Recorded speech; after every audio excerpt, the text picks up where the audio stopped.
Chelsea Handler is getting a hilarious backfire after attacking Shane Gillis and Tony Hinchcliffe, and things are still getting crazy for the woke idiot Chelsea Handler, who was often known for spreading lies and constantly saying she dates black men so that way she doesn't come off as racist. And Shane Gillis went scorched earth on Chelsea Handler after her delusional rant. So let's get into it. Chelsea Handler is in a massive panic, getting a hilarious backfire after attacking Shane Gillis and Tony Hinchcliffe. So as you all know, Chelsea Handler doesn't have a late night show anymore. Her last Netflix special didn't move the needle. And Shane Gillis is the biggest stand-up in America right now, okay? And he just announced a date at Lincoln Financial Field in Philly on July 17th, the kind of room that gets booked for headliner tours, not comedians. And Tony Hinchcliffe runs To Kill Tony, which is functionally the most watched comedy podcast on the planet right now. So when Handler picked this fight on Dion Cole's Funny Knowing You podcast, calling Gillis and Hinchcliffe racist, bigoted, and sexist, well, she wasn't punching up at the establishment. She was just, a former late night host picking a fight with the two comedians who actually own the cultural movement. And by the end of the week, even the press that usually defends her was framing it as a massive fumble. Okay, so on Wednesday, May 20th, Handler went on Dion Cole's podcast. The line everyone's quoting is, it's just everything we know about them, that they're racist, that they're bigots, and that they're sexist. Okay, so here's the video in question right here. They would be lazy because they do that for a living. And I knew enough about like Tony Hinchcliffe and Shane and their backgrounds. I had ex-girlfriends blowing up my DMs that had dated Shane and were telling me stuff about him. So based on that, I was like, oh, these guys are pretty bad. So you had something on him that you could have.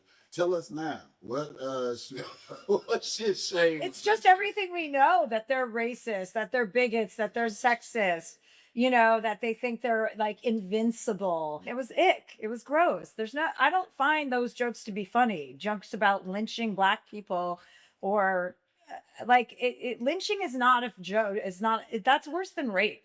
Like, you're not joking about rape, are you? Are you saying, I'm going to go rape you? You can't do that, but you can say lynching? Like, I find that to be, I don't know, people are like, it's a roast, you go for it. I'm like, you can go for it without being gross. Yeah. Like, I find that to be gross. I found them making fun of Cheryl Underwood's, like, dead husband who committed suicide.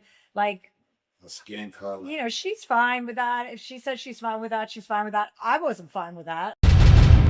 Okay, so basically, two things that were singled out here. Okay, she singled out two specific moments. One, Gillis's bit where he said Kevin Hart was so short that they're going to have to lynch him from a bonsai tree. That's what she was talking about with the lynching jokes. Two, jokes Gillis and Hinchcliffe made about Cheryl Underwood's late husband who died by suicide in 1990, and Handler called the whole thing just disgustingness, or if that's actually a word and stuff. Now, 9 days early in the same room, Chelsea Handler was on the, on the roast, delivering her own set, and Chelsea Handler looked at Tony Hinchcliffe and said, and I'm quoting, Tony, this is what happens when women don't have safe access to abortion care. Then Chelsea Handler followed up with, Tony, you have the face of a school shooter and the personality of someone who gets shot first. Okay. Yeah, right there. A school shooter joke aimed at a real person doesn't obviously clear the bar Chelsea Handler set on Dion Cole's show 2 weeks later. If lynching from a bonsai tree is racism and not a joke, what is the face of a school shooter?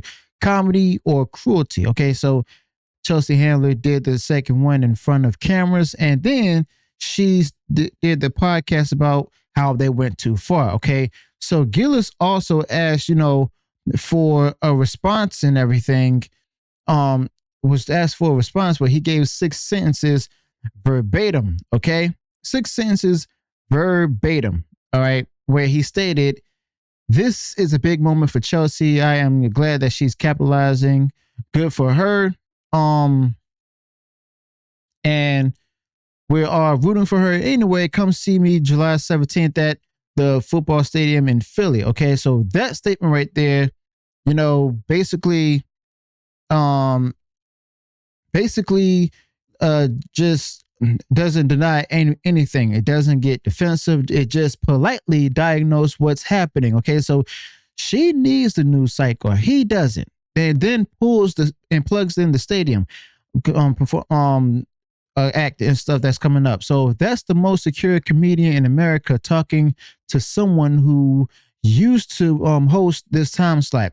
Hinchcliffe's response was less polite, where he called her a cold, frigid B word, but Gillis's was a kill shot because he didn't engage. He just left her standing there with the holding the microphone. So Handler's case about Gillis and everything is, and Hinchcliffe are racist. Okay, so here we have right here where the mayoral candidate for Los Angeles, Spencer Pratt, is actually obliterates Chelsea Handler. Let's watch this here. So, lady, again, I'm fine with not getting that vote. I don't think she's a mom with kids going to the park. I keep saying, you don't have a kid in LA right now, you may not be as concerned about your kids inhaling fentanyl smoke at the swing or stepping on a needle. I don't think she has a dog. Maybe she doesn't have a dog because these dogs are even ODing from smelling fentanyl at the parks, or licking it. It's insane. Here's what people forget. I get 1,000 videos a day all across Los Angeles. Most of them I can't post because it's naked drug addicts, and you can't blur it because they're running. You can't blur. I don't have the technology. Maybe they have an app I need to get because they move fast. Oh, I saw it, yeah. So people are having sex on the side, meth addicts having sex on the sides of the street where kids are going in the car so to gross. school. For instance, a legendary NBC executive who I didn't even think we were cool because we had a little beef back in the day. He's now my biggest supporter because he said he was driving in Toluca Lake the other day and his kids saw 3 meth heads having sex on the sidewalk and he had to explain what was happening. And he called me up and he said, I am doing anything I possibly can to get you elected and to get this back to LA, not naked drug addicts having sex in front of kids. So who is this NBC executive? Because I want to know if I like him or not. His name's Paul. Paul Telegdi. He's a neighbor of mine too. Oh, so yeah, he's all in. Was Paul on a show you were on or something? No, he was the head of NBC. I remember, head of NBC Entertainment. Yeah. Paul. Yeah, so it's basically Chelsea Handler. People like her are going to get this dude elected and stuff. Okay, but other than that, back to the story itself. The 2 specific jokes that she cited on that podcast are a Kevin Hart short joke that uses imagery and a joke about Cheryl Underwood's late husband. Both Hart and Underwood were on that stage. Both heard those jokes live. Hart, who was the entire reason, that show on Netflix exists, didn't complain. Underwood, whose husband is an actual subject of a joke, has not complained. The only person who actually complained or needed a podcast appearance 10 days after to reframe the room as a hate crime is the same comedian who got booed during her own set and outshone by every comic she's now accusing. Okay? It's Chelsea herself. Gillis, who's at residency level theater, stadium dates, 2 specials, a sketch show. I hope he doesn't really have a Bud Light deal because that's awkward. Hosted SNL, currently the most streamed Netflix stand-up right now. Hinchcliffe Kill Tony is the #1 comedy podcast in the world. Both of them are unapologetic. Both of them are anti-establishment, and both of them got there by ignoring exactly the gatekeeping Handler is trying to do now. So Chelsea Handler, she's all about, basically a canceled talk show, canceled Netflix talk show, a 2013 special that nobody talked about by week 2, currently doing a podcast tour. And the numbers are currently doing the work. If you know, you know. So Handler is making this argument now because, well, she has no other argument to make at all. Okay? It's that plain and simple. Okay? And the whole you're racist charge used to be a career ender, but in 2026, this year, it's a press release for a stadium tour, basically. Shane Gillis's 6-word answer wasn't just funny. It was the cultural barometer reading the temperature in real time.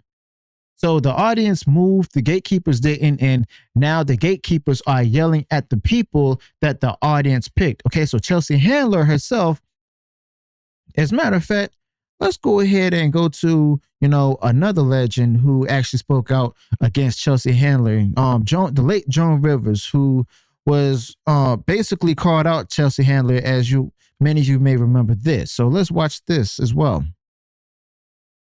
Joan yesterday. I don't even know who she is. Exactly. When people, I don't know who she is. You want to hear what she said or no? Yeah. All right, I'll play it. I'll give you the short version, 59 seconds. Listen to this.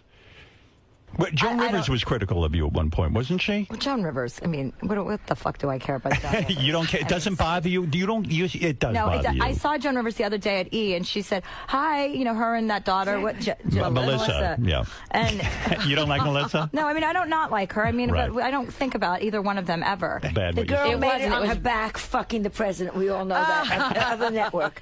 Number two. Oh my God! You promised you were not going to say that. Too bad. No, she started out. Wait, maybe somebody missed it. What did you just say, Joan? Doesn't matter. We all know how she got there. Number two, she's fine. She's ordinary. She's not a genius. She's an ordinary girl that she was fucking somebody high up in the industry, and they gave her a break, and she's doing okay. I went over very nicely. Joan, why don't you fuck someone high up in the industry? Because nobody wanted me. Yeah, go ahead. I went over to this thing that we had, and I went into the room and went right over to her and said, exactly, hello. She obviously has no manners. I don't know where she comes from. Jersey. When I walk over and say, hello, nice to see you. You say, ignored me. Oh. Wow. That's number one. Who the fuck do you think you are? That's number one. Number two, she gets up and they say, Chelsea broke into late night for women. Chelsea has started for women. And they said she gives so many young comedians their breaks. Their breaks. Right. And also a lot about women in late night. So I walked up with a joke. I said, and I want to thank Chelsea for giving me my break. That's funny. A joke. But she doesn't have no jokes because she's not that clever. Huh. So that was number one. And number two, I thought it was very funny. And I said, E, we're really the same up here. Right. You get the big studio. I don't even have a dressing room. Right. That's funny. We got laughs. Right. So whatever she is, she's a drunk. She has her own show. I don't wish her good luck. I don't wish her bad luck. And she used to do jokes about Melissa and me before we... mean jokes, you know what I'm saying, for no reason, when she was first starting. Go fuck yourself in a pool, as my mother said, in a teacup of water. I didn't say the first part. Why would you fuck yourself in a teacup of water? I don't understand. In other words, what was with your mother? Go drown yourself in a teacup of water. I don't care. I don't think she's particularly funny. We all know how she got what she got. She's doing okay. Good. You're referring to the fact that she was dating Ted Harbor. Dating? Well, but she was living with Ted Harbor. Yeah, whatever. Right. Good. I don't care. But don't you come after me, you whore. Don't start. And needless to say, when we discussed this morning what we were going to say if this was going to come up, it's not what we really discussed. Your mom said, you know what, I'm not going to act like it doesn't bother me. She